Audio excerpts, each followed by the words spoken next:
मेरा नाम सीमा है। मेरी शादी एक ऐसे घर में हुई थी जहाँ पर ना ही तो मेरे सास ससुर थे और ना ही मेरी ननद थी। मेरे पति के साथ में मेरा देवर भी रहता था। मेरे देवर की उम्र 15 साल थी। शादी के बाद मेरा देवर मेरे कामकाज में काफ़ी मदद करता था और मैं भी खुश रहती। पर लेकिन एक दिन मैंने अपने देवर को कपड़े धोने के लिए कहा तो उसने कहा कि भाभी इस काम के लिए टैक्स लगेंगे। तो मैंने सोचा शायद वह मुझसे मजाक करता होगा, लेकिन जब रात हुई तो वह मेरे कमरे में उन कपड़ों को रखने के लिए आया और कहने लगा, भाभी मैंने अपना वादा पूरा किया, अब आप भी अपना वादा पूरा करें। मैंने सोचा कि वह मेरे साथ फिर से मजाक कर रहा है, लेकिन जब मैं रूम से बाहर जाने लगी तो उसने मेरी बाजू पकड़ ली और मुझे घसीट के खींचता हुआ बेड में फेंक दिया। मैंने उसके सामने बहुत मिन्नतें की, लेकिन मेरी उसने एक न सुनी और कमरे का दरवाज़ा बंद कर दिया और फिर मेरे कपड़े। ये उन दिनों की बात है जब मेरे लिए मेरे एक दूर के रिश्तेदार से मेरे लिए रिश्ता आया था। लड़का बहुत ही अच्छा और सीधा साधा था। उसके घर में उसके माता पिता नहीं थे और ना ही कोई बहन थी, सिर्फ एक छोटा भाई था जिसे वह बहुत प्यार करता था। मैं इस बात से बहुत खुश थी क्योंकि मैं अपनी ज़िंदगी में यही चाहती थी कि मेरी जहाँ भी शादी हो, ना मेरे सास ससुर की टेंशन हो और ना ही ननद की। मैं तो बस आराम से अपनी ज़िंदगी काटना चाहती थी। मुझे तो यही चाहिए था, इसलिए मैंने शादी के लिए हाँ कर दी। जब मैं शादी करके अपने ससुराल गई तो मेरे पति ने मेरा हाथ थाम कर कहा, उसकी गैर मौजूदगी में मेरा सारा काम मेरा देवर करता था। वह सुबह उठकर अपने बड़े भाई के लिए नाश्ता बना देता, रविवार वाले दिन मशीन लगाकर कपड़े धो देता, 2 दिन पूरे घर की सफाई कर देता। वह पढ़ने में भी अच्छा था, इसलिए रात को अपने लिए चाय बनाता तो अपने भाई के लिए भी बना देता। मैं यह सब सुनकर हैरान रह गई। वह सीधा साधा मासूम सा लड़का काफ़ी मेहनती था। फिर मेरे पति ने कहा कि मेरा भाई बहुत छोटा था जब माँ बाप एक हादसे में हमें छोड़कर चले गए। अपना और अपने भाई का पेट पालने के लिए मैं काम करने लगा। मेरे भाई को कभी माँ बाप का प्यार नहीं मिला, वह ईश्वर की दया से पल गया और अब मुझे संभाल रहा है। मैं बस पैसे कमाता हूँ, लेकिन घर कैसे चलाते हैं ये मेरे 14 से 15 साल के भाई को अच्छे से पता है। अब तुम आ गई हो ना, इसका ख्याल रखना, इसे अपने भाई या बेटे जैसा ही समझना। मैंने अपने पति की यह सारी बातें चुपचाप सुन ली क्योंकि मुझे अपने देवर में कोई दिलचस्पी नहीं थी। शादी से पहले मैंने सोच लिया था कि मैं अपने देवर का भी कुछ ना कुछ इंतज़ाम कर लूँगी, क्योंकि मैं तो चाहती थी कि मैं अपनी ज़िंदगी ऐशो आराम से जीऊँ, मुझे कोई परेशान करने वाला ना हो और ना ही किसी की रोक टोक हो। इसलिए मैंने अपने पति को झूठा दिलासा देते हुए कहा कि आप बिल्कुल चिंता मत करें, मैं उसे बेटे जैसा प्यार दूंगी। मैं उसकी भाभी नहीं, उसकी माँ जैसी बनकर रहूंगी। मेरा पति काफ़ी अच्छा कमाता था, इसी वजह से मैंने उससे शादी की थी। अपनी ज़िंदगी की सारी ख्वाहिशों को पूरा करना चाहती थी, लेकिन अपने पति के मुंह से उसकी भाई की इतनी तारीफ़ें सुन सुनकर मुझे बहुत गुस्सा आ रहा था। मैंने काफ़ी ज़्यादा अपने गुस्से को काबू किया था। इसी वजह से मैंने उन्हें कहा कि आप बिल्कुल चिंता मत करें, अब यह घर को मैं पूरा संभाल लूँगी, आप बेफिक्र रहें। मेरे पति ने ये सारी बातें सुनकर बहुत खुश हो गया, मुझे गले से लगा लिया और कहा कि मुझे तुमसे यही उम्मीद है। खैर अगले दिन मेरी आंख देर से खुली, देखा तो मेरा पति जा चुका था। मैं बाहर आई तो देवर को किचन में चाय बनाते देखा। उसे देखकर मेरे दिमाग में एक ख्याल आया और मैंने फ़ौरन उस पर काम करना ज़रूरी समझा। सोहम, मैंने उसे प्यार से पुकारा। जी भाभी, उसने फ़ौरन प्यार से जवाब दिया। उसकी नज़रें झुकी हुई थी, उसके चेहरे पर मुझे डर भी दिखाई दिया था। मैंने सुना है तुम नाश्ता बहुत अच्छा बनाते हो, मैं भी तुम्हारे हाथ का नाश्ता करना चाहती हूँ, मुझे कराओगे ना नाश्ता? मेरी बात सुनकर उसने हैरत से सर उठाकर मुझे देखा, उसकी आंखों में हैरानी थी। आप बैठे, मैं अभी बना देता हूँ। वह खुश हो गया और फिर खुशी खुशी नाश्ता बनाने लगा। मेरा प्लान कामयाब हो चुका था। मैं एक अंगड़ाई लेते अपने कमरे में वापस आ गई और अपने बेड पर लेटकर मोबाइल चलाने लगी। 10-15 मिनट बाद ही सोहम गरम गरम नाश्ते के साथ हाजिर था। मेरी भूख एकदम बढ़ गई थी। खुशबू तो बहुत अच्छी आ रही थी। मैंने तारीफ़ करते हुए कहा, भाभी आप पहले खाना खा कर देखें, फिर बताइएगा यह पराठा कैसा बना है, और ऑमलेट भी। उसके चेहरे पर मासूम बच्चे जैसी मुस्कान थी। मैं दिल ही दिल में हंस दी। वह चला गया और मैंने खूब अच्छे से नाश्ता किया। उसके बाद मैं फिर से सो गई। जब उठी तो लंच टाइम था, गर्मियों का मौसम था। अब मेरा कुछ भी बनाने को दिल नहीं था। मैं कुछ सोचते हुए कमरे से निकली और सोहम के कमरे की तरफ बढ़ गई। वह पढ़ रहा था। मैंने उसे कहा कि नाश्ता बहुत अच्छा बना था। अब ऐसा करना, लंच भी तुम बनाना, मटर पनीर बना लेना। तुम्हारे भाई भी बड़े शौक से खाते हैं और मैं भी तुम्हारे हाथ का मटर पनीर खा लूँगी। उसके बाद तो सारा काम मैंने ही करना है। यह बात सुनकर उसके चेहरे पर परेशानी सी उभरी थी। भाभी, दरअसल मेरा कल पेपर है। खैर चले, मैं कोशिश करता हूँ। मैं जानती थी वह मेरी बात टाल नहीं सकता, और वैसे भी उसने पढ़ लिख कर कौन सा अफसर लग जाना था। उसे मटर पनीर का बोलकर मैं अपनी दोस्त के साथ शॉपिंग करने चली गई। फिर 3 घंटे के बाद लौटी तो सारा घर चमक रहा था। मैं समझ गई सफाई मेरे देवर की कमजोरी थी। वह घर को गंदा नहीं देख सकता था। और फिर मेरी यही रूटीन चल निकली। कभी मेरे पतिदेव बिना नाश्ता किए चले जाते तो कभी मैं उन्हें नाश्ता बना कर दे देती, लेकिन ज़्यादातर मेरा देवर ही उन्हें नाश्ता देता था। उसके मैट्रिक के पेपर भी पास हो गए। अब वह फ्री होता तो सारा घर का काम भी कर देता, क्योंकि मैं तो नाश्ते के बाद फ़ौरन सो जाती थी और उठकर अपने कमरे की सफाई कर लेती। शाम का खाना भी देवर बनाता और पतिदेव के आने पर मैं रोटी बनाए लेती और चाय भी, जिससे मेरे पति को लगेगी मैं घर का सारा काम करती हूँ। हफ्ते बाद कपड़े मेरा देवर धो देता। वह खामोशी से सारे काम कर लेता। मेरा देवर अब कॉलेज जाने लगा था। उसका कद अब लंबा हो गया था, लेकिन अब भी मैं उससे काम करवाती थी। उससे कहने की ज़रूरत ना पड़ती थी। अब वह अक्सर देर से घर आता।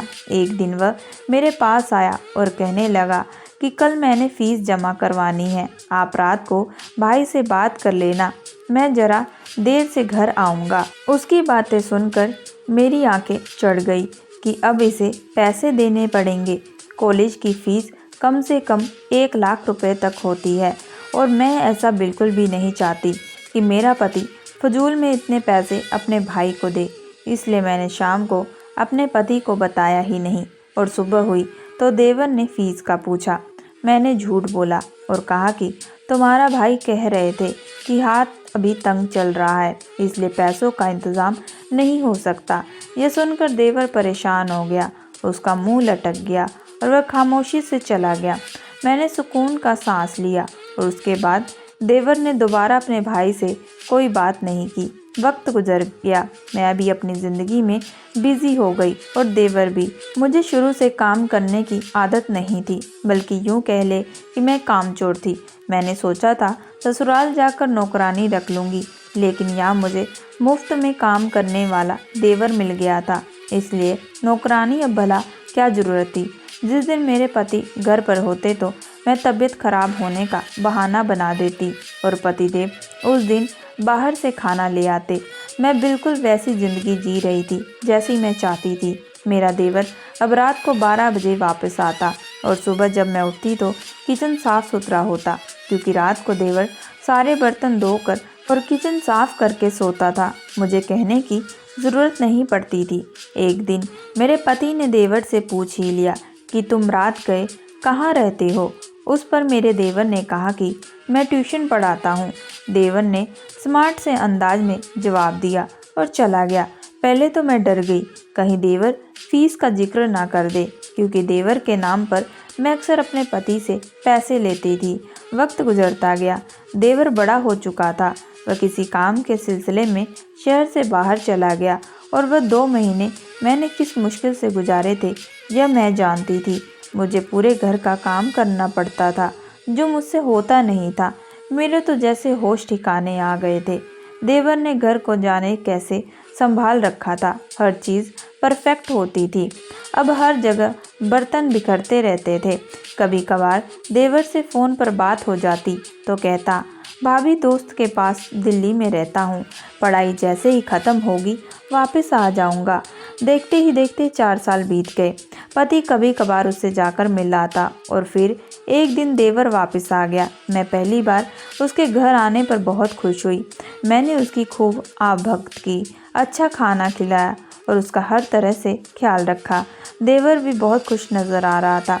वह पहले से काफ़ी निखर गया था। शाम हुई तो मैंने देखा देवर अपने कपड़े धो रहा था। मैंने उसे कहा कि मेरी तबीयत ठीक नहीं है, आज तुम अपने भाई के सभी कपड़े धो दो। देवर ने यह बात सुनी और कहा कि भाभी, इस काम के लिए तो आज टैक्स लगेगा। उसकी बात सुनकर मैं हंस पड़ी। मुझे लगा मजाक कर रहा है, इसलिए मैंने कहा कि ठीक है, मैं टैक्स चुका दूंगी। देवर ने सारे कपड़े धो दिए और फिर जैसे ही शाम हुई तो मुझे अंदाज़ा नहीं था कि यह मेरी ज़िंदगी का सबसे खौफनाक रात बनने वाली थी। शाम होते ही देवर मेरे कमरे में आया और कहा कि चले भाभी, टैक्स चुकाएं। मैं लापरवाह अंदाज में कहा, अगर यह मजाक है तो मेरे पास बिल्कुल भी टाइम नहीं है, मुझे ज़रूरी काम से जाना है। और मैं अपना बैग उठाते हुए कमरे से बाहर निकल आई। लेकिन देवर ने आगे बढ़कर झटके से मेरा बाजू थाम लिया। मुझे तो जैसे करंट सा लग गया था। जिस देवर ने कभी मुझे नज़र उठाकर भी नहीं देखा था, उसने आज मुझे छुआ था और यह बहुत बड़ी अजीब बात थी। यह क्या बदतमीजी है? छोड़ो मेरा बाजू, छोड़ दूंगा। पहले सारे हिसाब बराबर करने हैं। देवर का अंदाज कुछ ऐसा था कि मेरी रीढ़ की हड्डी में सनसनाहट दौड़ गई। मैंने खुद को छुड़ाने की बहुत कोशिश की, लेकिन देवर मुझे खींचकर कमरे की तरफ ले जाने लगा। मैं डर गई थी और अब उससे यह कह रही थी कि तुम्हारा भाई तुमसे नाराज़ हो जाएगा अगर उसने तुम्हें मुझसे बदतमीजी करते देख लिया। पर उसने मेरी एक ना सुनी। वह मुझे अपने कमरे में ले गया और एक ज़ोरदार थप्पड़ मुझे मारा। यह थप्पड़ इसलिए कि अपने भाई को हमेशा धोखा दिया। वह गुस्से से लाल पीला हो चुका था। आप मेरे भाई से प्यार नहीं करती, आप मेरे भाई के पीठ पीछे छुरा भोंक रही है, उनकी गैर मौजूदगी में गैर मर्दों से बातें करती हैं और उनसे पैसे लेती हैं। मैं अपनी देवर की यह बातें सुनकर शॉक हो गई। मुझे समझ में नहीं आ रहा था कि उसे यह सब कैसे पता चल गया। मैं तो बड़ी सफाई से यह काम करती थी, मेरी तो कुछ समझ में नहीं आ रहा था। मैं तो चुपचाप उसके सामने खड़ी हो गई और मैंने कहा कि तुम जैसा कह रहे हो वैसा कुछ नहीं है। उसने कहा कि मुझे बताया कि वह एक पुलिस ऑफिसर है और उसके पास मेरे खिलाफ ऐसे सबूत हैं जिससे ये साबित होता है कि मैंने पैसों के चक्कर में कई आदमियों को धोखा दिया है। उसने अपना कार्ड मेरे सामने किया और मैं हैरान रह गई। वह वाकई अफसर बन चुका था। इतने लंबे टाइम से वह घर से इसलिए गायब था क्योंकि वह ट्रेनिंग पर गया हुआ था और जब ने मेरे नाम पर भाई से पैसे लिए हैं वह सारे आपको मुझे वापस चुकाने होंगे। मैं खाली नज़रों से देवर को देख रही थी। जब आज पहली बार इस घर में आई थी तो मैंने आपको भाभी नहीं माँ समझा था। मैं प्यार का भूखा बच्चा था। मैं थक गया था अपने नाजुक हाथों से काम करते करते। पर आपने क्या किया? आपने मुझे नौकर बना लिया। देवर की आंखों में आंसू आ गए और मेरा सर झुक गया। मैं जानता था अगर मैंने इनकार किया तो आप मुझसे नफरत करेंगी, भाई को मेरे खिलाफ भड़काएंगी। इसलिए मैं खामोशी से आपकी हर बात मानता रहा। मुझे बचपन से ही पैसों की बहुत लालच थी क्योंकि मैं गरीब परिवार से थी, अपनी ज़रूरतों को पूरा ना कर सकी। इसलिए शादी से पहले ही मैं गैर आदमी से पैसे लूटती थी और अपनी ज़रूरतों को पूरा करती थी। जब मेरी शादी हुई तब मैंने सोचा कि मैं इस काम को बड़ी सावधानी से करूँगी, किसी को कुछ पता नहीं चलने दूँगी। पर मुझे नहीं पता था कि मेरे देवर के सामने यह बात इस तरह सामने आ जाएगी।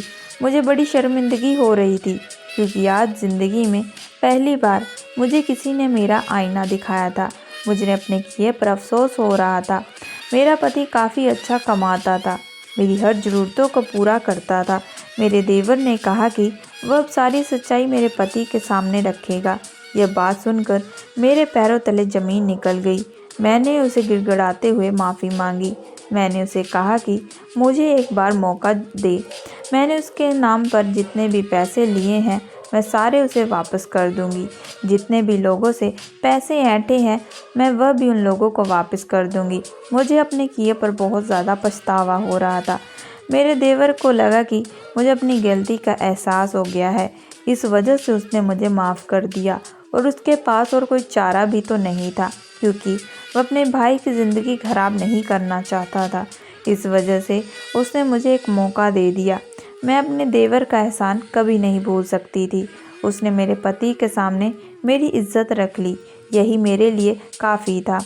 उसके बाद से मैं अपने पति और देवर का खूब ख्याल रखती, उन्हें अच्छा अच्छा खाना बना कर देती, बल्कि घर का सारा काम भी मैं खुद से करती। धीरे धीरे मेरे देवर को भी मुझ पर विश्वास होने लगा। उसने भी मुझे दिल से माफ़ कर दिया और हम सब लोग मिलकर खुशी खुशी रहने लगे। दोस्तों, मैं आशा करती हूँ कि आप लोगों को ये कहानी पसंद आई होगी। अगर आप लोगों को ये कहानी पसंद आई है तो प्लीज़ हमारे चैनल को लाइक एंड सब्सक्राइब ज़रूर करिएगा एंड बेल आइकन का बटन ज़रूर दबाइएगा।